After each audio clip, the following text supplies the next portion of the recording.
Salut à tous, très heureux de vous retrouver pour un nouvel épisode du Dunk Hebdo NBA podcast, un podcast surprise. Pour être honnête avec vous, on ne savait pas qu'on allait l'enregistrer il y a 24 heures de ça. Il y a eu une loterie assez exceptionnelle qui a eu lieu en NBA dans la nuit de lundi à mardi. Et pour la première fois en plusieurs années, on s'est senti obligé d'en discuter, mais pas tellement au niveau prospect, parce que vous le savez, c'est pas tellement notre spécialité, mais plutôt la loterie en elle-même. Pour ce faire, ils sont avec moi aujourd'hui, les deux autres présentateurs de Dunk Hebdo. J'ai d'abord Adrien. Comment ça va, Adrien? Pas de Cooper Flag du côté de Chicago? Oula non. Petite déception? Non. Bon, on s'y attendait pas forcément. Disons qu'on avait encore moins de chance que ceux qui ont eu le first pick, nos amis des Dallas Mavericks de l'avoir, où à pick en 12, on va prendre un ailier qui tire pas, et puis on verra bien où ça nous mène, cette histoire. Qu'est-ce que tu veux que je te dise? Un choix de draft, il pourrait en rêver. Comment ça va, Greg? Mais j'en ai un, on en a un au Suns, on a le pick 29, on va aller chercher Maxime Reynaud et tout va bien se passer. Il y aura des interviews chez nos camarades de Trash Talk, on va être ravis, on va pouvoir suivre sa carrière jusqu'à ce qu'il soit trade contre de la merde aux Blazers et qu'il fasse une grande carrière là-bas. Ça va être absolument incroyable. Mais ça va très bien, mis à part que... Enfin, ça va très bien. Ça va très bien, mis à part qu'effectivement, on n'est pas très haut dans la draft, mais on va se contenter de ce pick 29. James Jones n'est plus le general manager des Suns, c'est triste. Et puis quoi d'autre? Et puis non, la très bonne nouvelle, c'est que c'est que la draft a ken les Rockets et qu'avec notre tour, ils vont avoir Peanuts. Bisous, bisous les enfants. Vous l'avez vu d'ores et déjà, c'est un podcast où on sera beaucoup plus libre que d'habitude parce que la trame a été ficelée, décidée assez rapidement. Greg, tu nous l'as proposé, et on voulait tout simplement réagir à ce moment qui demandait, je pense, une réaction, parce qu'il y a beaucoup de choses et c'est assez rare dans la conversation d'un Dunk Hebdo qu'on soit à ce point en désaccord sur certains points, parce qu'on était vraiment en désaccord sur certains points à propos de la réforme de la draft, de la loterie, pardon, du complot autour de cette possible loterie. Alors avant de se faire, si vous nous écoutez pour la première fois, n'hésitez pas à vous abonner au podcast. Rassurez-vous, en tout cas, d'habitude, on est un peu plus sérieux, un peu plus structuré, notamment dans nos post-mortem qui reprendront juste après cet épisode un peu bonus. Adrien, je vais commencer par toi, parce que tu es peut-être celui qui a peut-être l'avis le plus équilibré de l'équipe sur les potentiels complots, en tout cas du trio qui est présent ce soir. Alors, je reprends la trame de Greg comme elle a été écrite. Les théories du complot justifiées ou pas sur la draft, sur la loterie. Oh là là, reprenons sur la loterie. Grande question. Moi, je pense que de toute façon, on va pouvoir faire beaucoup de scénarios. Déjà, remettre le contexte. Peut-être qu'il y en a qui n'ont pas trop suivi les résultats de la loterie. Je vais le faire très très rapide, mais ce qui a marqué, c'est déjà que le first pick est parti du côté de Dallas, qui avait à peine 1%, 1,8% de chance d'avoir le first pick. Avec tout ce qui s'est passé cette saison, on vous renvoie bien sûr à l'autre podcast Réaction de Trade, réaction qu'on ne fait pas souvent chez Dunk Hebdo. Il y en a eu beaucoup cette année avec le trade de Dallas qui retrouve ce first pick. Et il y a aussi le fait qu'on a donc et San Antonio et Philly derrière pour compléter le podium, et que donc les équipes qui étaient en bas de classement à l'issue de la saison régulière, à savoir Utah, Washington et New Orleans, ont été bootées hors du top 4, même si donc Charlotte est quand même quatrième. Donc voilà, disons que le résumé, c'est le tanking, une nouvelle fois cette année en tout cas, n'a pas été récompensé. Ce qui était à la base un des objectifs plus ou moins assumés de la dernière réforme de la loterie, puisque la NBA n'était pas très fan, et on peut le comprendre bien sûr, même en tant qu'observateur, pour nous c'était parfois un peu embêtant, de ces fins de saison régulières où certaines équipes avaient clairement décidé de lâcher l'affaire et qu'il y avait des matchs avec très peu d'enjeux, voire l'enjeu c'était quelle équipe allait perdre son match pour avoir la meilleure chance d'avoir un first pick. On se souvient de toute la période process du côté de Philadelphie, justement, encore un des protagonistes de cette année. Donc c'est ce constat-là qui a fait un peu sauter tout le monde à la draft. Il y a eu des réactions de tweets évidemment des LeBron James, de Kyrie Irving. J'ai même vu Magnus Carlsen réagir cette nuit à ce pick 1 des Dallas Mavericks. Donc la question, et comme ça je vais arrêter mon monologue là, comme ça on pourra se redonner à chacun notre tour la parole. La question étant, est-ce que à force, puisqu'il y a ceux que je viens de résumer, j'imagine que vous allez rebondir avec les exemples des années précédentes, est-ce qu'il n'y a pas une forme de répétition de top picks qui vont au bon endroit, au bon moment, et qui arrangent bien la ligue au sens large, et cette fois-ci donc autour des Dallas Mavericks? Oh, quel monologue pour ne pas répondre à la question. Félicitations Adrien, bravo. Greg, je ne sais pas si tu veux prendre la main. Je t'en prie. Adam Silver, escroc. Escroc. Bon, je vais pas aller au bout de mon petit dessin, mais il était hors de question que je sache me servir des palettes graphiques dans OBS sans que je le montre chez Dunk Hebdo. Mais revenons Bravo. au sujet du jour, la draft. Bon, moi, clairement, ma réaction a été franche et directe. Et c'est toujours la même, hein, finalement, après une petite nuit de sommeil et un peu de réflexion. Moi, je trouve vraiment que cette loterie de draft montre un système que je trouve relativement honteux pour l'équité. Parce que c'est ça qui me concerne plus que le trucage et le complot. C'est plutôt comment tu garantis, quand tu es une ligue, l'équité à l'intérieur de la ligue, à l'intérieur disons, dans le, comment dire, dans le paradigme des 30 équipes, dans l'écosystème des 30 équipes, comment tu garantis de l'équité. Et j'ai l'impression que draft après draft, depuis que je suis la NBA, ça fait bientôt un petit peu plus de 20 ans, j'ai pas l'impression qu'il y ait beaucoup de drafts où l'équité soit vraiment la valeur première, et je ne crois pas que la NBA ait trouvé un système qui garantisse cette équité, ou en tout cas qui, malgré de temps en temps des coups d'éclat où effectivement on a des probabilités qui sortent et qui étaient inférieures à d'autres. Donc là, par exemple, Dallas a 1,8% je crois, de chance de choper le premier pick. 1,8%, c'est une probabilité. Il y a une chance que Dallas chope le pick. Donc, cette chance, elle existe. C'est pas comme s'ils avaient 0% de chance. Les mathématiciens qui nous regardent, j'espère que je fais pas trop offense à votre science. mais en tout cas, voilà, cette probabilité, elle existe. Donc, il faut la respecter. Ça tombe sur Dallas, comme ça aurait pu tomber sur d'autres équipes avec des pourcentages plus hauts ou plus bas. Mais le fait est qu'il faut respecter le fait que ce soit une probabilité mathématique. Néanmoins, derrière cette probabilité, il y a la question de l'équité. Et c'est pour ça que je vous ai proposé la trame de ce soir, parce que pour moi, la question centrale, c'est l'équité. Et comment elle se matérialiserait l'équité pour toi? Du coup, je pense qu'il faut réformer la méthode de loterie pour essayer de générer de l'équité, pour générer un turnover entre les équipes qui sont performantes, qui vont chercher des parts de marché, parce que n'oublions pas qu'on est sur un business. Il faut que ce business soit, vertueux pour tout le monde en rotation. Il y a toujours cette science en tout cas, il y a toujours cette structure hors papier, hors, disons, organisation économique et administrative de la ligue, qui est le fait qu'il y ait des disparités structurelles entre les gros marchés et les petits marchés. Ça, c'est un élément qui est très important. Mais justement, est-ce que la Ligue ne pourrait pas faire en sorte que ces désavantages structurels soient compensés, ou qu'en tout cas, il y ait une garantie d'équité? Et après, c'est toute la différence entre l'équité et l'égalité. Aujourd'hui, on est sur un système qui est très égalitaire, où tout le monde a à peu près les mêmes chances. Si tu es dans les tels drafts, etc., tu as des pourcentages qui te sont attribués. Si tu es dans telle zone du classement de saison régulière, tu as tel pourcent pour avoir tes pics, etc., machin, dans la loterie, tout ça. Ok, c'est plus ou moins égalitaire, encore que ce soit imparfait, mais je trouve pas ça équitable. Du coup, je trouve ça honteux. Oui, mais on revient à parce que en fait, finalement, c'est quel est l'objectif de la draft en NBA, ce que tu viens de dire. On est dans un système de ligue fermée, donc à 30 équipes, où à chaque fin de saison, on a des équipes qui sont plus fortes que d'autres.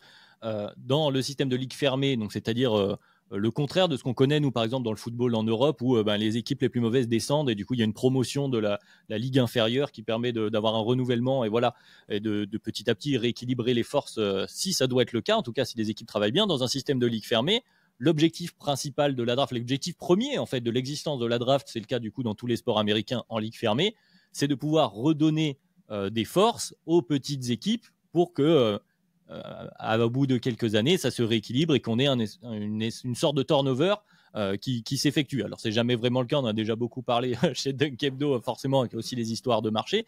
Mais en tout cas, c'est l'idée de base. Et c'est pour ça qu'il y a eu, donc, au début, cette idée qui a amené l'histoire de tanking, que je parlais de la dernière réforme, mais elle est arrivée parce que justement, cet objectif-là était peut-être trop bien rempli, et on avait certaines équipes, plutôt qu'être milieu bas de tableau, avaient la volonté d'être tout en bas de tableau, ce qui est contraire aussi à la compétition. Il y a l'équité, comme tu dis, Greg, mais il y a aussi une histoire de compétition. On a envie que chaque équipe joue crânement sa chance le plus possible, et c'est là que ça ramène la question. Et cette notion de probabilité, comme tu dis, elle est centrale, puisque ce qui s'est passé dans la dernière réforme, c'était d'essayer de un peu baisser la probabilité pour le top, enfin le bottom 3, on va dire les équipes de tout le bas de classement, d'avoir le premier pick. Sauf que, eh bien, comme tu l'as dit, ça crée des probabilités que des équipes milieu bas de tableau, donc de play-in, on va dire ça comme ça, pour la ligue actuelle, se retrouve avec le first pick et ces probas existent. Alors, on a vu passer des tweets, on en parlait juste avant d'enregistrer, qui disaient la probabilité d'avoir le scénario de cette année top 3 dans l'ordre, c'était 0,01%, quelque chose comme ça, que ça arrive. Peu importe, c'était une probabilité, c'est-à-dire que on peut faire tous les scénarios avec 3 équipes dans un tel ordre, les probabilités sont super faibles. Finalement, la loterie actuellement, Utah, qui était donc la première équipe qui a le plus de chances théoriquement d'avoir le first pick, c'est pas le cas parce que les 3 dernières équipes étaient à égalité. Mais Utah, sa place la plus probable, ils avaient 47,9% de chances d'être 5e. Ils sont 5e. C'est le scénario le plus probable finalement pour Utah et c'est l'état actuel de la ligue. Donc, est-ce que la ligue s'arrange aussi derrière? On peut se poser la question avec les scénarios, j'imagine qu'on y reviendra, une équipe trade un gros joueur ou une équipe est rachetée ou une équipe perd LeBron James au hasard et récupère le first pick l'année d'après. Bon, ça fait beaucoup de scénarios qui se répètent, mais en même temps, la probabilité n'est pas nulle, comme tu disais, Greg. Mais à ce titre, justement, sur les scénarios qui se répètent et qui se ressemblent et qui sont bizarres, moi, je comprends l'aspect complotiste de certaines réflexions. Dans la mesure où il ne faut pas oublier qu'on est dans un endroit, la NBA, qui est un milieu qui génère un fric absolument monstrueux, au point où les salaires des joueurs sont dérisoires. Les salaires des joueurs sont dérisoires par rapport à la masse que génère la NBA de manière générale et les 30 franchises. Et que forcément, ce gâteau, il est intéressant pour beaucoup de gens. Sauf qu'en fait, il n'y a que 30 équipes qui se le partagent, il n'y a que 30 propriétaires qui se le partagent, et que les intérêts de ces propriétaires ne sont pas forcément des intérêts collégiaux. On n'est pas sur les propriétaires ensemble, ils sont là, ils se partagent le gâteau tranquillement, et tout le monde est sympa, et les 30 s'entendent bien, et c'est une petite famille, et on est tous contents, et on est tous potes. Non, il s'agit de 30 prédateurs qui veulent se partager un gâteau et en prendre le maximum pour eux individuellement. Et de fait, on peut, disons, sobrement et sans forcément sombrer dans un complotisme délirant, imaginer qu'il y a nécessairement des tentatives de corruption qui fonctionnent ou qui ne fonctionnent pas, qui sont plus ou moins grandes et qui ont avec des ficelles plus ou moins grosses, mais on ne me fera pas dire si la corruption existe dans les grandes entreprises de manière générale, en politique, etc., qu'elle n'existe pas en NBA comme par hasard. Ça n'est pas possible. De là à dire que sur cette draft, il s'agit d'une draft corrompue, que Adam Silver est un escroc, etc., etc., pour blaguer, moi le premier, il n'y a pas de problème, mais en l'état, malheureusement, on manque de preuves matérielles. Donc, on a beau développer des théories complotistes, on manque de preuves matérielles. Et moi, je suis matérialiste pour le coup sur ces questions-là, en tout cas. Je me pose plutôt la question de comment on limite non seulement les risques de corruption, mais aussi comment on augmente l'équité dans la ligue. Là où je serais en partie en désaccord avec toi, c'est qu'ils ont un intérêt commun, c'est que le gâteau grossisse. Ça, c'est leur intérêt commun. Ils ont intérêt que le gâteau grossisse. Parce que si tu prends une plus grosse part qu'il y a 5 ans, mais que le gâteau est plus petit, tu gagnes peut-être moins d'argent. Donc, ils se rejoignent sur cet intérêt commun-là. Après, pour partir sur le côté complotiste, moi, je n'en veux pas aux gens qui pensent vraiment en leur fort intérieur que la loterie est corrompue, parce qu'il y a quand même un faisceau d'indices qui commence à être assez lourd, qui peut indiquer que oui, la loterie est peut-être corrompue. Après, je tiendrais juste à dire que il faudrait n'empêche un système de corruption qui soit quand même encore très tentaculaire, parce que rappelons qu'il y a des journalistes il y a des représentants de chaque franchise qui assistent au tirage des boules, etc. Mais bon, imaginons, il y a des systèmes de corruption bien plus complexes qui ont été révélés. Première chose. Deuxième chose, la NBA risquerait quand même gros, parce que parce que si on est d'accord pour dire qu'en gros c'est une corruption, en tout cas un système truqué qui désavantage les petits marchés, je suis pas dans le domaine du judiciaire, mais alors les avocats des Hornets, je veux dire, la plainte elle s'écrit toute seule. Je veux dire, là on serait sur le procès sportif du siècle.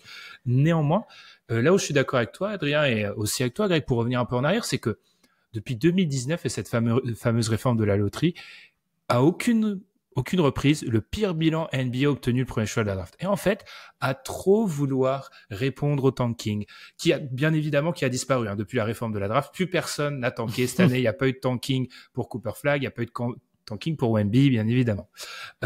Depuis cette réforme, on est sur un truc qui est complètement lunaire, c'est que parmi les 3 grandes ligues américaines qui proposent un format de loterie, il n'y a pas de loterie en NFL, la NBA, qui est potentiellement la ligue dans laquelle l'individu est au centre, parce qu'il y a 5 joueurs sur un terrain et qu'un joueur peut changer ta franchise, c'est celle dans laquelle le pire bilan de la saison régulière a le moins haut niveau de chance de pouvoir obtenir le first pick. Ça n'a aucun sens. Ça n'a aucun sens. À trop vouloir solutionner le tanking, on en a oublié la nature de la draft. Et c'est, pour moi, là où il faut solutionner ça. Parce que, et c'est là, je pense qu'on va nous aller à rebours de tout ce qui est en train de se dire en ce moment. Pour moi, il faut redonner plus de poids au pire bilan. Absolument. Ouais, absolument. Il faut réinjecter le talent là où il en manque. Là où il en manque. Et ça s'appelle l'équité pour le coup. Ce serait équitable. Oui, mais ça, c'est ce que tu as envie dans un objectif, j'allais dire presque naïf. Absolument. Voilà, dans l'utopie de l'équité, absolument. On revient à l'équité sportive. Et c'est pour ça que je vais rebondir avec le sujet précédent que vous venez d'aborder sur l'intérêt, parce qu'il y a l'intérêt des propriétaires et l'intérêt de la ligue, et c'est un peu un argument que j'avais commencé à avancer sur si, admettons, j'y vais à fond, la NBA truc effectivement la draft quand ça l'arrange. Déjà, la question, elle peut se poser de est-ce qu'elle le fait à chaque fois ? C'est pas nécessaire de le faire à chaque fois. L'année dernière, quand tu as une draft qui n'est pas historique, tout le monde s'en fichait. Voilà. Oui, c'est très bien. C'est une équipe qui était un peu en galère qui récupère. Enfin, c'est les équipes un peu en galère qui récupèrent les premiers pics. Tu laisses faire. Il y a aucun souci. On est toujours dans un scénario hypothétique. Par contre, quand tu as envie quand il y a un vrai intérêt pour la ligue au sens large, c'est-à-dire que ce gâteau grossisse, parce que c'est aussi ça. Adam Silver, il est commissionneur de l'NBA, son métier, c'est de faire en sorte que la NBA continue de croître le plus possible. C'est son rôle premier. C'est pour ça qu'il est là. C'est son métier. Et donc, je vais prendre l'exemple de cette année parce que c'est le plus simple, mais on pourrait revenir, par exemple, au trade de CP3 à l'époque, puis la draft d'Anthony Davis, qui est un peu dans cette idée-là. Mais je vais reprendre cette année puisque ça parlera probablement à la plupart des gens qui nous écoutent à cette date-ci. Les Mavs, au moment du trade de Luka Doncic, il se passe plusieurs choses du point de vue de la ligue. Première chose, Luka Doncic va aux Lakers. Ça, c'est super, c'est génial. Tu as une des stars montantes et qui sera là pour les prochaines années, qui est dans ta franchise, qui génère le plus tout le temps de viewership, de vente de maillots. Ça, c'est super. Au moment où tu allais perdre LeBron James, tu savais pas trop où tu allais, c'est bon. Le dossier Lakers, il est cadré. Ce qui s'est passé, c'est le retour de bâton. On l'a tous vu, on salue évidemment tous les fans des Mavs qui nous écoutent. C'est l'immense déception de la fanbase des Mavs et même le reste de la ligue qui les a un peu moqués, mais surtout qui a fait chuter drastiquement justement la valeur de ces Mavericks parce que c'était des finalistes avec Luka Doncic, etc. Quel intérêt d'aller payer des places pour aller voir cette équipe qui vient de se séparer de notre chouchou, si on se met à la place des fans. Et globalement, voilà, tu vas perdre des ventes de maillots, etc. Quel meilleur scénario à ce moment-là de relancer le bateau Mavs avec le prospect le plus hypé des dernières années, qui est américain en plus, donc c'est parfait pour ton marché, les Mavs, qui est quand même s'ils ont une fanbase internationale, qui est une équipe très, une équipe texane, très américaine, le scénario est parfait. Donc du point de vue de la ligue, l'équité sportive n'a pas tant d'intérêt que le fait d'équilibrer au maximum la valeur de chacune de tes équipes pour pouvoir vendre ton produit. Il y avait toute cette discussion en début de saison sur les ratings TV qui étaient en baisse, etc. pour la ligue. On n'a fait que parler de la NBA cette année. Même au-delà de nos petites sphères à nous de nerds de NBA qui se couchent à pas d'heure ou qui se lèvent très très tôt, il y a beaucoup de gens qui ont parlé. Le trade de Luka a fait parler de partout et ce truc-là a fait parler, comme je disais, jusqu'à Magnus Carlsen. Je veux dire, on est où Voilà, la NBA devient un vrai sujet. Et donc, j'ai envie de dire, si c'est truqué, alors après, plus ou moins bien, etc. En tout cas, si c'est un peu orienté. C'est bien truqué. Voilà, le boulot est bien fait de la part d'Adam Silver. Si c'était ça, le boulot est bien fait. La seule chose que je voudrais dire, parce qu'on voit la théorie qui est pas mal utilisée par rapport à ça. Le seul truc, c'est que Adam Silver, en plus de truquer des boules de loterie, il fait du vaudou. Parce que, c'est-à-dire qu'il a prévu les blessures des Mavs. Parce que rappelons qu'au moment du trade de Luka, les Mavs. Ils sont 6e, 5 ou 6e. Alors, j'ai recherché ça pendant que tu parlais, Adrien. Ils sont 8e. Mais ça, à ce moment où, à l'ouest, en gros, tu perds 2 places. C'est 4e en 2 victoires. Il y a aucun moment, on a fait un power ranking, quelques semaines après, on voit tous les Mavs en playoff. Donc là, il va falloir quand même m'expliquer autant. Et encore une fois, je peux comprendre pas qu'on tombe parce que ça serait jugé, faire un jugement de valeur. Je peux comprendre qu'on adhère à ces théories-là sur la NBA parce qu'il y a quand même beaucoup d'indices. Cependant, là, cette année où c'est gros, c'est que il va falloir que le mec ait prévu toutes les blessures ou alors qu'il y a de la corruption au niveau des blessures dans le coaching staff des Mavs et là, ça devient trop gros. Donc, alors il a adopté le félin de Didier Deschamps. Courant aussi et ça, c'est impossible. Ouais, c'est pas possible. Là, disons que là, c'est gros. Après, ce qu'on pourrait nous rétorquer, c'est que plus que les Mavs seulement, c'est un peu le trio Mavs, Spurs, Sixers qui pose question. aussi, dans le sens où tu as les Spurs qui continuent année après année à monter à la draft, et les Sixers qui protestent leur choix et qui en plus, sur une franchise dans laquelle il y avait beaucoup d'inquiétudes, qui peuvent être relancées d'un point de vue, je sais pas, sportif et aussi un peu médiatique. Voilà, et les Sixers qui étaient, Greg, je te laisse reprendre la relance derrière, mais les Sixers en plus qui étaient l'ennemi numéro 1 de la réforme précédente, c'est ça qui est assez ironique dans cette histoire. Non, mais j'ai pas grand-chose à rajouter sur ce que vous avez dit, mais effectivement, il y a quand même de sacrées coïncidences, quoi. Donc, à minima, c'est rigolo. À minima, non, mais c'est ça. Si Adam Silver n'est pas le quoi. meilleur professionnel que je viens de vendre, c'est l'homme le plus chanceux de la planète. Voilà. Mais pas loin. Après, les gars, j'ai un contre-argument sur ça, c'est que combien d'équipes dans la loterie, si cette équipe-là avait eu le premier choix, aurait amené ce genre de théorie du complot? Dallas aurait amené une théorie du complot, les Spurs auraient amené une théorie du complot, les Sixers, Chicago aurait amené une théorie du complot, et les Nets, je suis sûr qu'on nous aurait dit « Ah ouais, mais ils essayent de mettre une superstar dans un gros marché à l'Est pour rééquilibrer. » Donc en fait, quand tu as la moitié des équipes dans la loterie qui peuvent amener des théories du complot, il y a un moment, je me méfie de la réécriture a posteriori, même si encore une fois, le faisceau d'indices est important. Mais pour moi, la question, c'est plutôt comment on se retrouve en NBA en 2025, une équipe qui se battait pour aller en playoff dans le play-in il y a 6 semaines, même pas, il y a peut-être 4 semaines, je n'ai aucune conscience du temps, qui maintenant a le premier choix. Et c'était déjà le cas l'année dernière. Première chose, les gars, je ne sais pas si vous êtes d'accord, on ne devrait pas permettre aux équipes qui jouent le play-in d'avoir le premier choix de la draft. C'est pas possible. Tu peux pas jouer les deux tableaux. Moi, je suis d'accord avec ça. Et en fait, t'as tout un tas d'idées comme ça qui structurent la loterie et qui te permettent de donner vraiment un sens à cette loterie. Et après, éventuellement, si vraiment tu veux limiter le tanking, bah, tu organises un tournoi entre les plus mauvais pour effectivement augmenter ton pourcentage à la loterie. Genre celui qui gagne le tournoi a 10% de plus de chance, par exemple.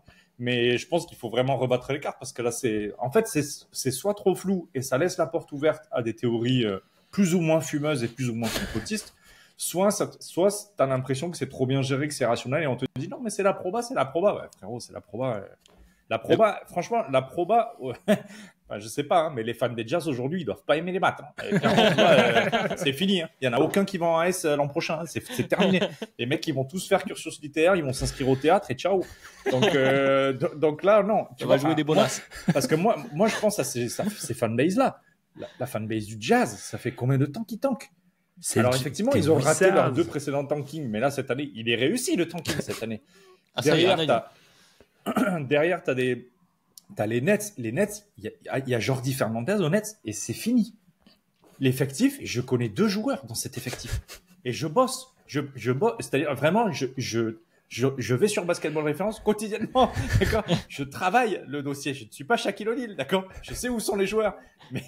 Mais les Nets, je suis désolé. En plus, j'aime bien cette équipe. J'ai plein de potes qui adorent cette équipe. Au roster, on a des gens qui écrivent sur cette équipe et tout. Je me renseigne sur cette équipe. Ils ont une DA plutôt stylée. Oui, non, mais il y a beaucoup de choses qui font que, voilà, j'aurais bien laissé Kevin Durant, mais c'est un autre sujet. Mais les Nets, tu penses à la fanbase des Nets, je sais même pas où ils sont à la draft en termes de tours, en termes de pick. Ils sont 8e. Ils sont 8e. Ça veut dire que là, Jordi Fernandez, l'insertion de talent pour lui dans son effectif l'an prochain, c'est un pick 8 pour jouer à côté de Cam Thomas et de Nick Claxton. Il faut que le pick 8, ce soit Devin Booker ou ou Tyrese Haliburton ou ce genre de late pick, quoi. Parce que sinon, ta franchise, ben, elle en prend encore pour un an. Elle en prend encore pour un an. Et les Blazers, on en parle des Blazers. Et les Pelicans. Non, mais, enfin, et les Raptors, vous imaginez. C'est dur, les énumérations. C'est-à-dire que, mais non, mais, je sais que c'est dur à écouter, mais attends, entre les Nets, les Raptors, les Pelicans, t'as les Wizards qui sont 6e, bon, encore ok, tu vois. Les Jazz sont 5e. Mais, je veux dire, Blazers, Raptors, entre les deux, t'as les Rockets via Phoenix. Mais Phoenix mérite pas d'être 10e à la draft cette saison. Bon, ils méritent pas grand-chose. Toutes ces équipes que tu cites depuis tout à l'heure, c'est la première, deuxième ou troisième place la plus probable. C'est ça. C'est ça. Le vrai problème, c'est que le Jazz, avec le pire bilan, ait plus de chances de te retrouver 5e dans une draft où t'as jamais 5 joueurs qui transforment une franchise. Absolument. T'as jamais 5 prospects transcendants. Je suis tout à fait d'accord avec vous, mais c'est bien mon sujet. Mon sujet, c'est effectivement que quand tu te retrouves 8e, en fait, c'est pas le même boulot de reconstruction. Et du coup, comme la notion d'équité dépend de ta faculté à reconstruire plus ou moins rapidement et en tout cas plus ou moins solidement, parce que c'est ça qui est important surtout, c'est que tu reconstruises avec solidité. Bah là, je suis désolé, mais c'est quand même beaucoup plus précaire pour construire solidement avec un pic, tu vois, 8, sauf si tu fais un style, encore une fois, au talent, comme c'est arrivé dans notre franchise. Hein. Pour le coup, désolé, je vais encore parler des Suns, mais pour le coup, Devin Booker sur la draft 2015, c'est un style, tu vois, il part en 13. T'as des mecs avant, ça fait 12 ans qu'ils ont quitté la ligue. Mais Voilà, vous non, mais tout ça, ça soulève plein de questions. Parce que si on projette, parce que là, on a fait un état des lieux, on voit bien toutes les problématiques que ça soulève, et ceux qui nous écoutent sûrement doivent aussi avoir des idées comme ça, en tout cas dans ce constat-là. La question, du coup, les questions que ça soulève, parce que pour moi, c'est plusieurs questions, c'est sur la suite, sur une éventuelle nouvelle réforme de cette loterie, et de qu'est-ce qu'on peut faire. Quand vous parlez de, par exemple, Ben, quand tu suggérais d'interdire, enfin en tout cas d'empêcher les équipes de play-in d'avoir le first pick, par exemple, ça pose plusieurs questions, notamment une question on revient à de l'équité, mais cette fois-ci dans la compétitivité, c'est-à-dire que est-ce qu'on doit sanctionner des équipes qui sont moyennes et qui essayent quand même d'être un peu bonnes sportivement, mais qui ne le sont pas assez et qui aimeraient aussi avoir une chance? Si on fait l'idée du tournoi, Greg, qui est aussi une idée qui, moi, m'avait un peu plu sur le papier, elle pose aussi plein de questions. Moi, je suis contre. Tu vas avoir un nouveau tournoi en fin de saison. Quel intérêt pour les joueurs? Déjà, moi, ma première question, c'est les joueurs qui vont le jouer pour avoir un first pick, mais que eux, ça peut du coup déclencher le fait qu'ils soient trade ailleurs. Par exemple, un mec qui joue poste 3, poste 4, il sait que derrière il y a Cooper Flag, ou le pivot titulaire qui joue sur la draft de Wemby, il n'a pas envie d'avoir le first pick. Enfin, je veux dire, c'est de l'argent en moins, c'est de l'argent perdu sur les prochaines années. Enfin, c'est ce type de problématiques qui peuvent émerger. Et puis, c'est aussi du coup réencourager. Enfin, la question, c'est est-ce qu'on retombe dans le scénario d'avant? Alors, comme tu l'as dit, Ben, le tanking n'a pas été effacé avec la dernière réforme. Donc, il y a quand même toujours cette question. Mais le scénario tout pour le tanking, tout par la draft, il est aussi pas forcément le plus sexy non plus pour les reconstructions qu'on aime suivre en tant que fan NBA. Et comme tu l'as dit, Greg, c'était le dernier point, c'était intéressant parce que je me faisais la réflexion pendant que tu en parlais. C'est-à-dire que si on prend là les équipes un peu hype de cette année, que ce soit OKC avec Shai Gilgeous-Alexander, que ce soit Denver avec Jokic, que ce soit, bon, ça s'est mal passé cette année, mais il me vient quand même en tête, les Bucks avec Giannis Antetokounmpo, eh bien, ce sont tous des pics assez lointains. Donc, oui, parfois, quand il y a une draft générationnelle, quand il y a Luka, Luka est parti plus loin d'ailleurs, hein. Il y a quelques équipes qui l'ont raté, il n'y avait pas besoin d'avoir le first pick. Mais quand il y a Wemby, quand il y a LeBron James, excuse-moi Greg, quand il y a Wemby, quand il y a LeBron James, quand il y a peut-être Cooper Flag, en tout cas on nous le vend comme ça, effectivement, ça fait d'autant plus râler, mais dans la plupart des drafts, en fait, il y a aussi une part de chance et très bon scouting, je ne sais pas où à mettre le curseur, mais on n'a pas forcément à tout effacer non plus dans une future peut-être réforme de la loterie. Après, c'est le GM des Baltimore Ravens, Eric DeCosta, qui est un génie de la draft, mais qui devrait choisir des mecs avec un peu plus, pas des dauphins, qui dit souvent qu'en gros, la draft, c'est un processus de chance. Enfin, en gros, c'est un processus drivé par la chance. Cependant, plus t'es haut, plus t'augmentes tes chances. Parce que le contre-argument qu'on pourrait te donner, c'est que si tu sors du DH20, si tu sors du DH5, tous les mecs, c'est des top 5 de draft, hein. Anthony Edwards, LeBron James, Kevin Durant, c'est tous des top 5 de draft, hein. Tous les mecs qui suivent. Oui, mais du coup, top 5, c'est parfait. C'est là où Utah ne pouvait pas tomber plus bas que 5. Oui, mais c'est même plus que des top 5. C'est limite des top 3. Tatum, c'est un top 3. Embiid, il est top 3. Enfin, je veux dire, il y a quand même un paquet de mecs qui sont... Tu prends le DH20, oui. Il y a plus de mecs dans le top. Oui, puis quand t'es 5e, tu subis les choix qui ont été faits avant aussi. On est bien d'accord. Et exactement. C'est ça, c'est que, en fait, c'est pas tellement qu'être premier, ça te permet d'avoir le joueur, ou 2, 3, ça te permet d'avoir le joueur générationnel, c'est que ça augmente tes chances que tu l'aies. C'est ça qui est le plus important. Alors, là où je suis d'accord avec toi, peut-être que, virer tous les équipes du play-in, c'est un peu trop dur. Ce qu'on pourrait faire, c'est comme en NHL où, en NHL, les équipes qui sont bas dans la loterie ne peuvent pas avoir le premier choix. C'est-à-dire qu'elles peuvent monter de 10 maximum. Donc, ça veut dire que, par exemple, hier, les Mavericks, après, il faudrait adapter au nombre de franchises en NBA et réduire, mais tu pourrais dire que, par exemple, une équipe qui joue le play-in peut augmenter jusqu'à top 4 de draft, mais n'a pas le droit d'avoir le premier choix de la draft. Et là, déjà, tu vois, tu as une réforme plus intéressante parce que tu ne leur permets pas d'avoir le joueur générationnel potentiel. Genre, tu t'interdis aux équipes d'avoir un Wemby sur un coup de chance, par exemple. Là, déjà, c'est plus intéressant. Moi, je te rejoins complètement là-dessus et j'avais une autre idée, c'était les finalistes ou les demi-finalistes ne peuvent pas être, par exemple, top 8 sur la draft. Tu as été finaliste NBA la saison dernière. Sur la draft suivante, tu peux pas être... Et du coup, Tim Duncan n'est pas drafté aux Spurs, par exemple. qui avait fait, je crois, une excellente saison, et ensuite ils font une saison pourrie, et du coup ils draftent très haut. Bah, sur ce genre de truc, où par exemple tu dépasses les 55 ou les 60 victoires, bah, tu peux pas drafter dans le top 10 de la draft, par exemple. Tu vois. Ça Je jette les idées en vrac sans ça avoir poserait de réfléchi. gros problèmes en termes d'échanges après. Absolument. Parce que les échanges sur plusieurs années deviennent caduques. Oui, il y a la question des temporalités aussi, de cycle et de contrat, de durée de contrat de tes joueurs en cours. C'est-à-dire que tu peux avoir une fin de cycle. Alors, c'est scénario totalement hypothétique et pas vraiment probable, mais on peut imaginer une équipe où les 3 joueurs majeurs sont en fin de contrat cette année-là et que tu fais une demi-finale, une last dance. Tiens, Curry, Draymond, je ne sais pas, Clay, s'il était encore là, qu'il se soit fait une last dance et qu'à la fin c'était fini, décidé de s'arrêter, ils font une demi-finale de conf. L'année d'après, ils n'ont pas le droit d'être mauvais. C'est terrible. Ah ben tu fais plus simple. Hein. LeBron qui part de Cleveland la première fois. Hein. Oui. Voilà. Voilà. Beaucoup plus simple. Et en plus, exemple concret. Donc, après, je comprends ce que tu veux dire, Greg. Moi, c'est vraiment limiter le où est-ce que le pire bilan peut tomber. Et deuxième chose, ne pas permettre des remontées fantastiques ou limiter les remontées fantastiques. Après, c'est juste ça à faire. Je pense. Moi, je trouve ça quand même complètement fou que en NBA, le pire bilan depuis 2019 a pas eu le meilleur choix de draft. Souvent, ce sont des petits marchés qui ont des problèmes structurels pour attirer des bons joueurs. Ils ont pas de joueurs transcendants. Oui, tu peux trouver un joueur exceptionnel top 15, mais c'est moins probable. Donc, c'est-à-dire que tu perpétues cette idée d'équipes qui ont du mal à s'en sortir. Juste sur le tournoi, moi, je suis contre pour plusieurs raisons. Première raison, qui a envie de voir ça? Personne. Deuxième raison, raison, comme tu l'as dit, Adrien, les mecs jouent pour leur remplaçant. Bizarre.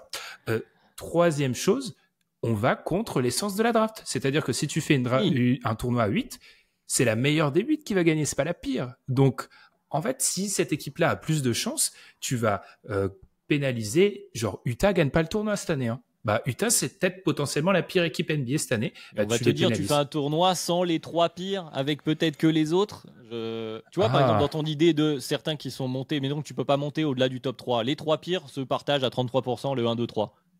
Évidemment, c'est pas la bonne solution, mais comme ça, je schématise de manière un scénario simple. Voilà, eux, ils font ça. Et après, de 4 à, du coup, 14, bon, ça vous fait 10 équipes, c'est chiant pour faire un tournoi, mais peu importe. Ils se font un tournoi pour essayer de déterminer. Par contre, c'est horrible pour peut-être une équipe qui est 4e et qui est peut-être pas bien meilleure que l'équipe qui est 3. Alors évidemment, on part du bas dans cette histoire-là, qui est pas bien meilleure que l'équipe qui est 3, mais qui est quand même bien moins bonne que l'équipe au-dessus. Bon là, typiquement New Orleans, par exemple, ils auraient été un peu les dindons de la farce dans un scénario pareil. Bref, mais en tout cas, ça démontre qu'il y a plusieurs curseurs à faire. La question, c'est celle de l'objectif que tu veux mettre. Si tu veux retrouver l'essence de la draft et limiter les scénarios qui se répètent, parce que voilà un point auquel je pensais là quand tu disais, Ben, 2019, je ne sais pas s'il y a certains autres vieux comme moi. 2019, c'était il y a 6 ans. Parce que moi, tu me dis 2019, oui, bon, bah, c'était il n'y a pas si longtemps. C'était il y a 6 ans. Ça commence à faire un bon moment quand même. Mais 6 ans, c'est énorme. 6 ans, c'est absolument énorme. Sans le pire. À l'échelle de la Ligue. Et c'est ce que je disais souvent. Et 6 ans, c'est là où on est vieux, mon cher Adrien. C'est que le 6 podcast. C'était avant la Covid, hein, les gars. 6 ans, c'est avant la bulle, etc. Est-ce que les LeBron même. C'était hier, je vois pas il est aux Lakers. Est-ce que LeBron est aux Lakers, c'est 6 ans? Ouais, voilà. Mais je veux dire, c'est sa première ou sa deuxième année, quoi. Le truc qui est complètement dingue et que du coup j'ai oublié, je vais essayer de gagner du temps pour réussir à retrouver mon idée. Tu me disais on est vieux. Oui, 2019. là on est vieux, c'est que en 2010, merci, des années d'expérience. Déjà, on avait ces mêmes réflexions autour de la loterie et vous pouvez même retrouver les podcasts à cette époque. Ils ont normalement pas été strikés, ceux-là. J'espère. En tout cas, ceux qui nous écoutent sur Spotify, vous avez vu normalement le nombre de podcasts se réduire. Désolé. On en parlait déjà, c'est-à-dire que tu peux faire ce que tu veux.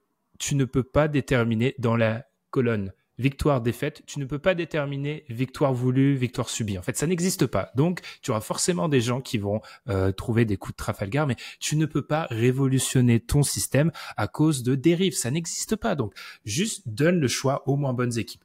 En vrai, depuis, si tu retires l'épisode Philly, il n'y a pas eu de programme de tanking avancé sur 5 années. Ça n'a pas existé. Pourquoi on a fait une réforme sur une équipe qui a certes tenté une expérience, voilà, expérience qui n'a pas fonctionné de fou. Qui n'a pas fonctionné de fou. On salue Amine et Matt du podcast 76 parce que je rappelle qu'ils ont toujours pas joué une finale de conf depuis et qu'il y a quand même un paquet d'équipes qui ont joué une finale de conf depuis.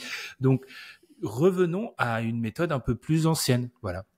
C'est-à-dire qu'à partir du moment où tu as une méthode avec des probabilités, de toute façon, on revient pratiquement au début du podcast à ce que tu disais, Greg. À partir du moment où tu as une méthode avec des probabilités, tu as une probabilité d'avoir des scénarios à côté qui ne sont pas ceux que tu aimerais, ou en tout cas qui ne contenteront pas tout le monde. Donc, soit tu fais 0 probabilité, et tu te poses la question ou non de si le tanking est vraiment un problème, soit tu acceptes que malheureusement, eh bien, sur certaines fois, eh bien, ça va avantager telle ou telle équipe. Et ce qui pose problème, en fait, ce qui est central depuis tout à l'heure, on l'a cité ici ou là, mais on revient encore et toujours, ça devient une arlésienne chez Dunkebdo, mais au problème de marché. D'équipes qui ne peuvent pas décemment ou facilement, en tout cas, se reconstruire sans la draft. Parce qu'un exemple, un contre-exemple, et tu me le donnais, Ben, avant qu'on enregistre, de anti-théorie du complot, c'est New York, le grand chouchou de l'NBA, n'a jamais de first pick. Oui, mais New York fait partie de ces équipes qui peuvent, et qui d'ailleurs sont en train de le faire là, et qui peuvent à chaque fois se relancer par leur attractivité. Il y a toujours un joueur qui va venir. Alors, il y a eu plein de ratés dans les années 2000, mais le fait est qu'on a beau critiquer les années Dolan à l'époque, il y a quand même eu Amar'e Stoudemire, il y a eu Carmelo Anthony. Au moment où tu récupères Carmelo Anthony, et je mets de côté mon biais pour le joueur, je parle juste en termes de hype et d'espoir, cette fameuse notion d'espoir chère à Tom, qu'il faut vendre aux fans. Au moment où tu fais venir Carmelo Anthony, New York se dit ça y est, c'est bon, on est sur la carte pour des années et des années. Bon, ça s'est pas aussi bien passé que ça. Mais en tout cas, voilà, ce qui fait souvent râler, c'est que là, on a dans le bas de tableau pour cette année, on avait Utah, on a Washington, bon, marché un peu particulier Washington, mais on va peut-être pas le compter dans les plus gros quand même de la NBA. Charlotte, la Nouvelle-Orléans et ces équipes qui se font entre gros guillemets lésées par le tirage. Là où je suis pas d'accord, et c'est pour ça que moi les fans des Pels, ils ont pas voix au chapitre. Hein. Les Pels, vous avez eu 3 joueurs générationnels. Oui, il y a un moment, il faut juste réussir à construire une équipe. Vous avez bénéficié d'ailleurs de, si on reprend le complotisme, au moment donc du trade de CP3, du changement de propriétaire, hop la magie, Anthony Davis. Donc bon, voilà, ils ont pas voix au chapitre. Là où pour moi, ils ont encore embauché des médecins. il y a un contre-argument pour la théorie du complot aussi, c'est que du coup, Stern puis Adam Silver détestent la conférence Est. Parce que si on suit ce point de vue-là, pourquoi les Wolves enchaînent les hauts choix de draft, là où le Magic, à partir de la suite de Dwight Howard, a une suite de malchance folle à la loterie. Et ils ont pas un bon choix. Les Hornets, ils ont une malchance aussi chronique à la loterie. Les Pistons qui ont récupéré Cade, les choix 5. Mais autrement, qui ont eu beaucoup de malchance. On pourrait même parler des Bulls, même si je suis d'accord, ça rentre plutôt dans la théorie des gros marchés, Adrien. Il y a plein d'équipes où, en fait, il y a un contre-argument. Donc, c'est là où, moi, en termes d'équipe, ou alors c'est un plan sur 25 ans et ils vont bientôt exploser les conférences, mais il y a des contre-arguments d'équipes, genre Dwight Howard part. Encore une fois, je prêche ma paroisse. Dwight Howard, quand il part, c'est quand même potentiellement un top 5 NBA, la logique voudrait que le Magic ait eu un choix 1 à un moment. C'est quoi le plus haut qu'ils ont eu à ce moment-là? Dipo? Ils ont eu Oladipo, mais c'est une draft pourrie, parce que si la théorie c'est qu'ils ils truquent certaines drafts, la draft 2013, tout le monde sait qu'elle est flinguée, tu vois, même s'il y a Giannis dedans à la fin et tout, voilà. Ce qui fait qu'on n'a pas de solution dans cette affaire. La conclusion vers laquelle on va, j'ai l'impression qu'il y a... En fait, c'est qu'il va falloir que là, il faut faire quelque chose. Je pense qu'à peu près tout le monde est d'accord pour dire que la loterie en l'état ne fonctionne pas comme elle aimerait. Personne n'est vraiment satisfait. Bon, à part Nico Harrison qui vient de sauver sa tête.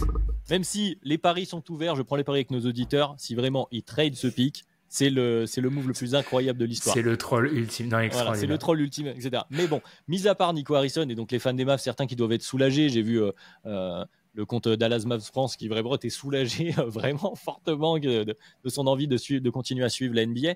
Mais mis à part ça, et je pense qu'ils en ont aussi conscience du côté des Mavs, bon, le système n'est pas celui qui, en tout cas, contente le plus de personnes, que ce soit, en tout cas, au niveau du curseur, entre l'équité sportive, comme on disait, et la chance que ça se passe bien pour certaines équipes de manière sporadique, même si on aime les belles histoires, évidemment, parce que je prêche sur, à l'époque, quand Derrick Rose arrive à Chicago, il y avait à peu près le même chance, on devait être à 1.8 ou 1.7, quelque chose comme ça. Mais voilà, en l'état, le système de loterie mérite d'être un peu modifié. Quelle direction va choisir la NBA et sur quel curseur ils vont vouloir appuyer? Je pense que c'est ce qu'on attend en fait d'Adam Silver là dans les prochains mois, prochaines années. Il y a quand même la notion d'équipe qui est disons en préjudice de talent ou en déficit de talent, et en face l'injection de talent. Comment tu fais pour que ça se rejoigne de la manière la plus équitable possible, tout en laissant un facteur chance au sens of un facteur hasard? En fait, c'est ça la triangulation que doit se poser la NBA, l'équation à résoudre. C'est comment tu fais pour faire en sorte que les marchés qui peinent le plus à avoir du talent dans leur effectif à l'instant T profitent le plus de l'injection de talent qui arrive à la draft, tout en garantissant quand même un petit peu de suspense parce que le 100%, c'est le dernier qui a le premier tour. En vrai, c'est pas fun. C'est pas fun et médiatiquement, on peut pas vendre le produit de la draft comme elle a été vendue. Et là, on voit bien sur cette draft-là, il y a une chose qui est prouvée sur cette draft-là, c'est à quel point la loterie est un produit marketing monumental.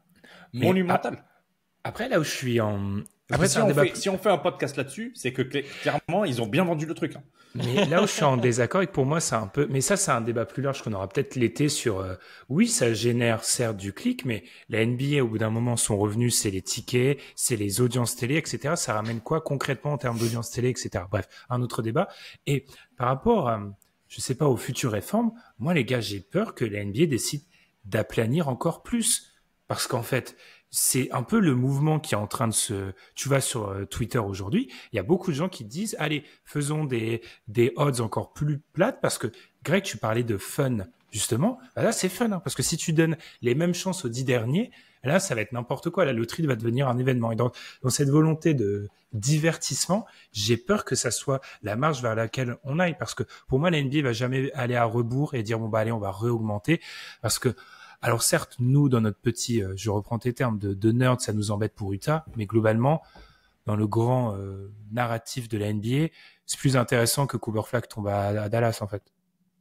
Bah, moi, je me pose la question, enfin, pour moi, la question, là, tu viens de la soulever, Ben, quel est l'intérêt de la Ligue sur son produit, Greg, pour reprendre tes termes. Est-ce que c'est, et ça a l'air d'être le cas dernièrement, c'est la vente par les grosses affiches par le haut, par quelque chose d'assez restreint, mais de très fort à marketer, ta star contre star ou Big Three contre Big Three, ce genre de choses, ce qui peut être le cas, ou est-ce que c'est l'équilibre, auquel cas ils ont un vrai problème, notamment le problème de la conférence aussi, c'est quelque chose qu'on n'a pas dit, mais Utah est tout en bas de la conférence Ouest, mais parfois quand tu es tout en bas de la conférence Ouest, est-ce que tu es vraiment bien plus mauvais que le mec qui est en bas de la conférence Est ou 2-3 places au-dessus?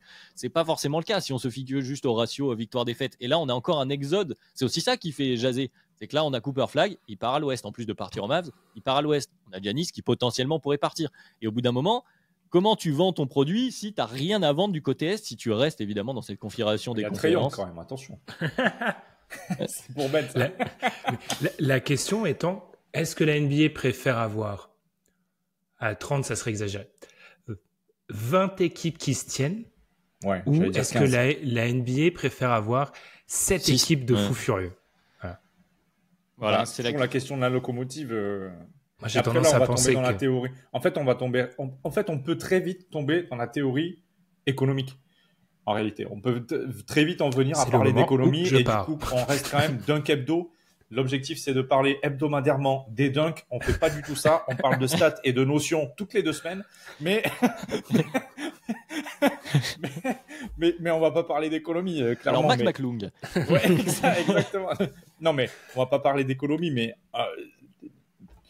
pour moi, il y a quand même un arbitrage à faire sur la notion triangulaire dont je vous ai parlé tout à l'heure, et aussi sur le fait que, certes, la NBA veut faire grossir son business, et que de toute manière, son business ruisselle, ou en tout cas est partagé entre les 30 équipes qui partagent la ligue. Je vois vos sourires en coin, parce que vous connaissez le verbe ruisseler. Bon. On en parlera en commentaire avec ceux qui le désirent. Et du coup, cette part de gâteau, il y a aussi une question du gâteau local de chaque franchise. Et si t'es pas et voilà, c'est ça.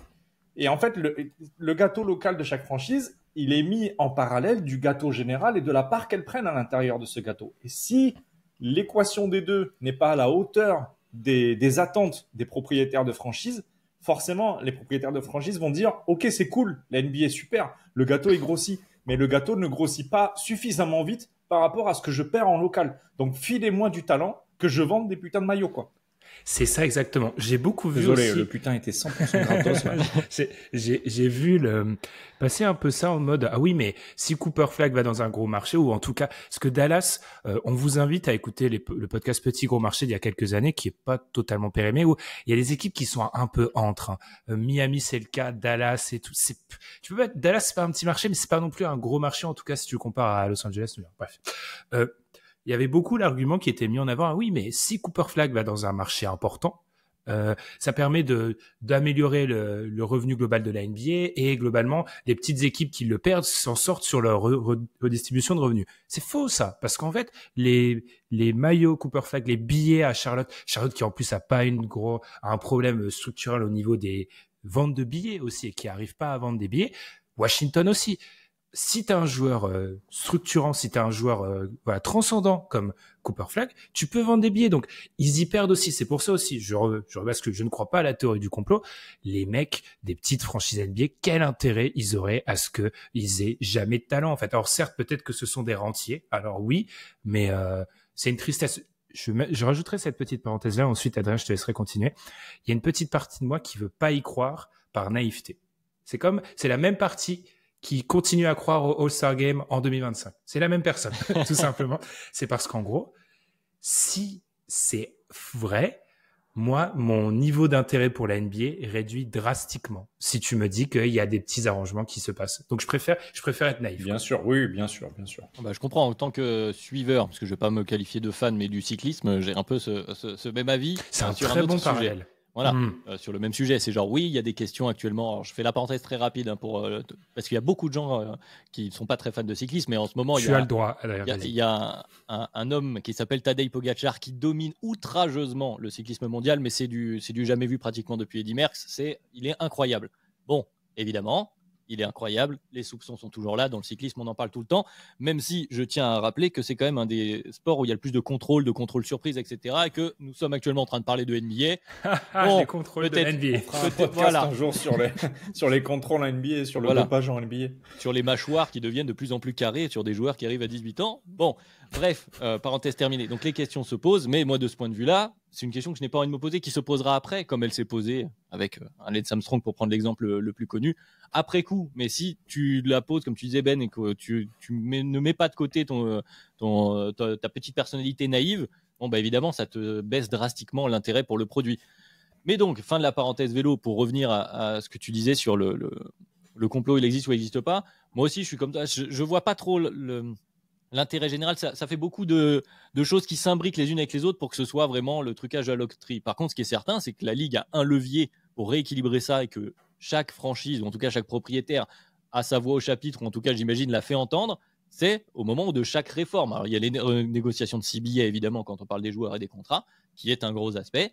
Et il y a l'autre, celui de cette réforme de la loterie qui devrait avoir lieu. Et là, je pense que tout le monde ne va pas abonder dans le même sens. Il y a peut-être des équipes qui vont justement tenir le discours qu'on avait là sur, bon, il faudrait quand même redonner un peu d'importance, nous laisser, oui, peut-être que va y avoir des défaites, entre guillemets, volontaires, ici ou là, qui vont se glisser, mais tant pis, nous, on en a quand même besoin. Et d'autres, de l'autre côté, ils vont dire, non, mais moi, je veux rester... Voilà, si t'es Chicago, Sarah Dor va dire non, mais moi, laissez-moi une chance de tout péter, je fais rien, et avec un peu de chance, j'ai quand même un gars, je revends encore plus de maillots, c'est super. Voilà, j'imagine que chacun va prêcher sa paroisse, mais là, ce qui est certain, c'est que ce levier-là, il existe, et c'est Adam Silver qui l'active dans le sens où il veut. Greg qui n'a plus rien à dire, c'est extraordinaire. C'est beau, c'est incroyable. C'est incroyable. Non, franchement, j'ai pas grand-chose à dire. J'avais une question pour vous plutôt. C'est une question parce que j'ai pas l'information en réponse, donc c'est pas une question philosophique, c'est juste est-ce que lorsque sont votées les réformes de la NBA, il y a un besoin d'unanimité chez les propriétaires? Non, il faut qu'il soit 23. Voilà. Donc c'est là où t'es mal. Exactement. Alors c'est 23 de tête, mais je crois que c'est 23. Je crois que c'est 23. Exactement. Un beau chiffre pour la NBA. Ouais, donc t'es mal. Oui, mais déjà c'est un chiffre très démocratique quand même. Sur 30, 23 c'est énorme. Voilà, bref. C'est même pas les 2 tiers. Je suis mauvais en maths, mais c'est même pas les 2 tiers. C'est plus des 2 tiers, donc c'est n'importe quoi. Mais oui, c'est vrai que 23, tu calcules juste. Les Lakers vont dire non. Voilà, tu peux rapidement. S'il y a un complot, tu peux avoir 8 équipes qui sont dans la confidence. Encore une fois, je n'y crois pas. Et qui peuvent te mettre ça à mal, bien évidemment. Après, je pense qu'il y a aussi une dimension peut-être d'image pour la NBA, même si c'est un peu le contre-argument et la discussion qu'on avait à l'intérieur, c'est que si tu pars du principe que c'est truqué, ça se trouve là, ils sont arrivés au moment où ils disent, allez, tant qu'on y est, on va donner le premier. C'est tellement gros, personne ne peut plus rien dire. Là, maintenant, on l'a tellement fait. Voilà, je veux dire, tu peux dire, ça continue, c'est les probas, et il n'y a pas de bol. Hein. Non, mais puis le bad buzz, c'est de la bonne pub. Hein. Bad buzz c'est terrible, c'est terrible. Le cynisme désolé, hein, mais le cynisme du capitalisme nous étonnera toujours. Hein. Oui, non, mais on revient au fait qu'il y a deux pans majeurs et chacun y mettra le curseur sur sa sensibilité entre le terrain, le sport, l'amour du basketball et c'est aussi, on parle de NBA ici, on parle pas juste de basket, on parle pas de FIBA, on parle de NBA. La NBA, il n'y a pas de plus mercantile comme, voilà, comme produit du basketball, quoi. Donc évidemment, le curseur, il est toujours à gérer au milieu de tout ça, quoi. Est-ce que vous avez quelque chose à rajouter, les gars? Non, je suis bien. que c'est quand même que cette loterie nous aussi nous aura bien fait râler, que quand même bon, malgré tout mon respect pour les fans des Mavs, quand même on aurait aimé un autre scénario, hein, je pense quand même, globalement. Allez, on va finir là-dessus. Vous auriez aimé voir qui gagner? Adrien répond pas, mais répond Bulls et vous auriez aimé voir qui gagner? Moi, j'avoue. On a fait le podcast dessus, hein, un peu. Le podcast Flag. Comment tu l'avais appelé? Il y avait une formule extraordinaire. Def Coupe. Le Def Coupe. Ah, je me rappelle même plus des formules, c'est une catastrophe. Moi, j'aurais bien aimé. Moi, je vous avoue que moi, c'est les Wizards. Tout le monde parle de Utah. Parlez-moi des Wizards, les gars. Moi, j'étais dans le train. Pour une fois que je suis dans le train d'une jeune équipe, j'étais dans le train Wizards et ils se tapent un 6e choix. Non, mais parce que eux, ils ont été mauvais en bossant bien. Et c'est ça aussi qui fait un peu râler, c'est qu'ils bossent bien, mais tout en étant conscients. Et du coup, voilà, sur le terrain, parfois, il y avait des line-up histoire de pas trop gagner, bien entendu, que t'as pas trop de vétérans dans ton équipe, même s'il y en a quelques-uns. Mais comme tu dis, ils bossent bien, il y avait un truc un peu intéressant, et tu as envie de récompenser ça quand tu es juste sur le sportif. Tu te dis, ah, ils sont en train de construire un truc, il leur manque plus que la pièce, on a envie que tu la donnes. Et hop là, non. Et moi, ouais, j'étais vraiment pro Wizards et pro Nets. Pro Nets parce que je trouve que c'est encore plus la friche que les Wizards. Hein, de quoi? Good job, ouais, good job. Toujours à voter pour les gens qui sont pas élus. Mais et du coup... ni élu ni nommé. Et du coup ouais, j'étais Wizards ou Nets. Wizards parce que j'aurais adoré vraiment voir la défense avec du coup George, Koulibaly, Flag, Sarr. Ça, j'aurais bien aimé le voir se développer. Et aux Nets, je pense que Flag aurait été une super, enfin le visage d'une franchise. Parce que autant aux Wizards, t'as déjà Sarr qui a été dans le top 3 la saison dernière. T'as Koulibaly qui est un prospect qui a déjà une sorte de hype en NBA, en tout cas qui est le visage pour l'instant de cette franchise avec ça. Autant aux Nets, vraiment, il y a vraiment pas grand monde, quoi. Il y a vraiment pas grand monde. Comme Thomas, on s'est bien rendu compte cette saison que ça suffisait pas, quoi. On va pas m'accuser de ne pas aimer Bilal Koulibaly et Alex Sarr. Je pense qu'on peut m'accuser de beaucoup de choses, mais pas de ça. Mais par contre, je suis heureux que tu rejoignes le clan des Wizards. Je suis dedans depuis si longtemps. Si c'est ton visage de franchise, c'est que tu n'as pas de visage de franchise. Hein. Je suis désolé. Oui, non, mais disons que c'est ton visage. Mais après, c'est un visage qui est dessiné par un enfant de 5 ans. On n'est pas encore sur une photo précise, tu vois. Ouais. On est d'accord que ce ne sont pas des premières options. Ouais. Je sais pas si tu as quelque chose à rajouter. Si, juste une chose sur cette question-là. Le dernier truc, pour pas spécialement citer d'équipe, mais quand tu as un prospect générationnel, il y a aussi ce truc où tu as envie de le voir arriver dans une équipe un peu comme Washington ou Brooklyn peut-être. Je pense que plus Washington, voire Charlotte, mais pas trop sur Utah. C'est-à-dire dans une équipe où tout de suite, il peut devenir compétitif. Et quand je dis compétitif, c'est pas aller chercher le titre, mais en tout cas une équipe qui va jouer des matchs un peu couperés assez vite. Voir les talents générationnels gâcher leurs 1, 2, 3, 4 premières années avec, parce que autour, il n'y a aucune pièce encore arrêtée. C'est parfois aussi un petit peu frustrant. Voilà, c'était des questions. Et c'est la question encore autour de Wemby, même s'il y a eu le trade pour Fox. Dans un projet qui peuvent accélérer. Tu vois, voilà, exactement, qui peut accélérer tout de suite. Parce que Utah, par exemple, Flag arrive à Utah, j'ai rien contre Utah, mais c'est la pièce 1, quoi. C'est-à-dire qu'il n'y a rien d'autre autour. Mais malgré tout, en Markkanen, c'est pas la bonne temporalité. Et puis en plus, là, au niveau des postes, ça pose d'autres problématiques. Bref, il n'y a rien. Il y a tout à construire avec Cooper Flag au début, quoi. Grande référence cinématographique. T'attends donc que ça soit la dernière pièce. Tu vois, quand Thanos y met le gant et boum, etc. Voilà. Exactement. On a les références cinématographiques que l'on souhaite. Voilà. Alors, on va terminer là-dessus, les gars. N'hésitez pas à nous dire en commentaire ce que vous souhaitez. Vous voyez donc, je pense qu'on s'inscrit peut-être à contre-courant d'une partie de ce qui peut être dit sur NBA Twitter. C'est-à-dire que nous, on est pour un retour en arrière, en tout cas, donner plus d'importance aux équipes qui ont les moins bons bilans pour rester dans l'essence de la draft, c'est-à-dire de renforcer les mauvaises équipes, tout simplement. Et on tombe pas non plus dans le complot, mais voilà, vous avez le droit de céder d'avoir quelques doutes. Vous avez le droit. Oui, ça fait du bien de râler des fois. Il faut l'exprimer une bonne fois. Exactement, parce que dans le respect. Par contre, c'est la seule théorie du complot NBA une des seules que j'admets. J'ai revu passer ça sur Twitter. Will, t'as marqué 100 points. Voilà. Celle-ci, il faut arrêter. Il a marqué 100 points. Voilà, c'est bon. Si je peux en glisser une, bon, l'arbitrage, les Lakers, les Kings. Oui, voilà. ouais.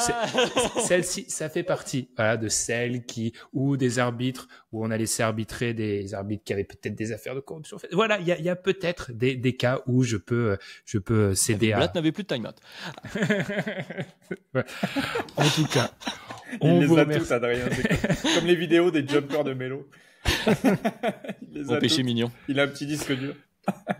En tout cas, n'hésitez pas à donner vos idées de réforme de la draft, parce qu'on a discuté. Je pense que ce qui est bien ce soir, sans l'avoir prévu, c'est qu'on a un peu discuté de tout, de la proposition de tournoi, de la possibilité de mettre des chances quasi égales pour 10 équipes, de l'essence de la draft et de la loterie. Bon, je me suis trompé. Vous comprendrez dans ce podcast que souvent loterie voulait dire draft, etc. Bref. En tout cas, Adrien, Greg et moi-même, on se retrouve, je ne sais pas qui, en tout cas bientôt, pour faire continuer nos post-mortem, alors que la suite des playoffs NBA bat son plein et qu'on est sur une période où malheureusement les blessures semblent décider des séries, en tout cas font basculer des séries, ce qui est un petit peu triste, mais on sera là pour vous parler des finales de conf, revenir sur ces demi-finales, des finales de conférence et revenir sur ces demi-finales de conf, c'est mieux dans ce sens-là. Merci Adrien, merci Greg, et puis à très vite. Merci Ben. Salut. Ciao.